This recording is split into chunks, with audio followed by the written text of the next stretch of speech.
आप सभी को प्रभु यीशु मसीह में जय मसीह की। मैं हूँ भावना और यीशु हमारा चरवाहा में आपका स्वागत है। आज हम जिस वचन से देखेंगे वो हमें मिलता है मत्ती 22 उसका 39वीं आयत में, जहाँ इस प्रकार लिखा है, तो अपने पड़ोसी से अपने समान प्रेम रख। खुदा अपने पाक कलाम की पढ़ी सुनी जाने में आशीष दे।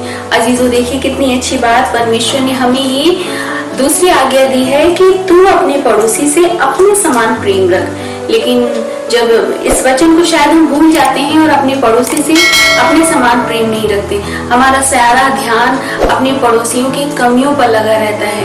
उनके घर में अगर बहुत सारी चीजें हैं तो जलन में लगी रहती हैं, लेकिन हम शायद इस वचन पर ध्यान नहीं देते या कभी गहराई से नहीं पढ़ा है कि परमेश्वर हमें वचन में क्या कहता है, अपने पड़ोसी से अपने समान प्रेम रख। अगर हम अपने पड़ोसी से अपने समान प्रेम नहीं रखते हैं अजीजों, तो हम परमेश्वर की इस आज्ञा को तोड़ते हैं। इसीलिए परमेश्वर चाहता है कि हम अपने पड़ोसी को अपने समान प्रेम करें। आइए एक छोटी सी कहानी से देखते हैं कि एक हस्बैंड वाइफ रहते हैं कि हस्बैंड तो बहुत ही सीधे रहते हैं, उन्हें कभी किसी से कोई मतलब नहीं रहता, वो अपने काम में व्यस्त रहते हैं। लेकिन जो वाइफ उनकी वाइफ थी, वो हमेशा काम वाम करके जाके खिड़की पर बैठ जाती थी और अपनी पड़ोसियों की कमियों को गिनती रहती थी कि मेरे पड़ोसी ने एक अच्छा कपड़ा नहीं पहना, कपड़े साफ उनके धुले हुए नहीं है, उनकी जमीनें गंदी हैं, अच्छे से झाड़ू पोछा नहीं हुआ, उनके बच्चे कितने गंदे रहते हैं। हमेशा वो अपनी पड़ोसियों की कमियों ढूंढने में वो अपने सारे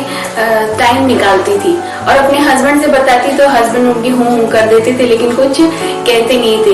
तो एक दिन जब वो फिर से वो खिड़की पे बैठती हैं, जैसे उनकी रोज की आदत होती है, खिड़की पे बैठती है, तो वो जब बाहर देखती है तो उनको सबको साफ साफ दिखता है कि जिस पड़ोसी को वो कहती थी कि कपड़े गंदे पहने हैं, बच्चे को साफ नहीं रखती, घर को साफ नहीं रखती, अब उसने देखा कि यहाँ तो सब कुछ एकदम साफ साफ हो गया।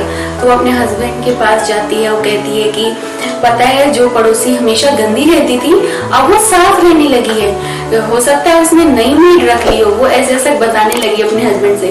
तो उसके हस्बैंड हंस के कहते हैं कि तुमने शायद गौर नहीं किया, तुम जिस खिड़की से देखा करती थी वो गंदी खिड़की थी, इसीलिए तुम्हें सब कुछ गंदा गंदा दिखता था। आज मैंने उस खिड़की को साफ कर दिया।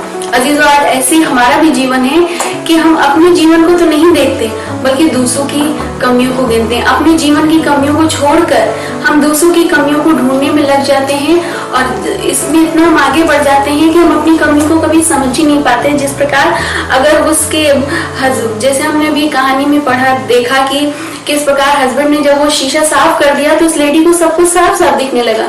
जैसा आप अपने मन में दूसरों के लिए विचार करेंगे वैसे ही आप उसमें आगे बढ़ेंगे। अगर आप दूसरों के लिए अच्छे विचार को अपने मन में रहेंगे तो हमें उसके ऊपर सिर्फ अच्छाइयां देखने को मिलेंगी, और अगर हम गलत विचार अपने मन में रखेंगे तो हमेशा हमारी आदत हो जाएगी कि हम दूसरों की कमियों को देखेंगे।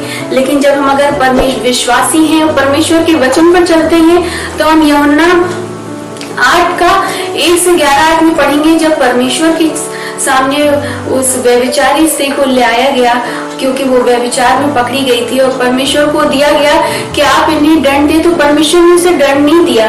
परमेश्वर ने उसे कहा जा फिर पाप न करना, क्योंकि परमेश्वर ने उस पर दोष नहीं लगाया। तो इसलिए परमेश्वर हमको यही आज्ञा देता है कि हम किसी को दोष ना लगाएं, किसी को जज करना हमारे हक नहीं है, बल्कि परमेश्वर पे हमें सब कुछ छोड़ना चाहिए। जैसे चाहता तो परमेश्वर भी उस स्त्री के बारे में सब कुछ जानता था, लेकिन परमेश्वर ने उस पर दोष नहीं लगाया और उससे क्या कहा कि जा फिर पाप मत करना। आज इसी प्रकार हमें भी अपने जीवन को आगे बढ़ाना है और इस सब बातों में को अपने दिल दिमाग से हटा देना है। सिर्फ लोगों की अच्छाइयों को देखना है, अपने पड़ोसी से प्रेम करना है।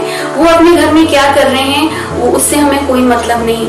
वो चाहे कपड़े जैसे पहन रहे हो, जैसे धोते हो, उनकी जो सामर्थ्य है वो अपनी सामर्थ्य के हिसाब से सब काम करते हैं। उनके लिए हो सकता है वही काम बेस्ट हो।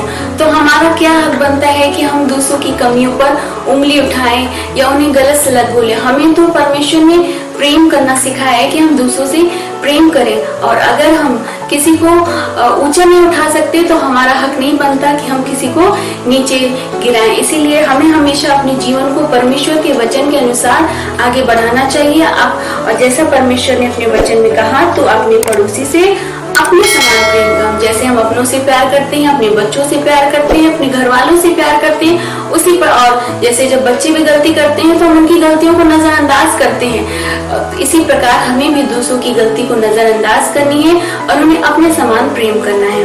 तो आशा करते हैं कि इस छोटे से वचन से आपने बहुत कुछ सीखा होगा, समझा होगा।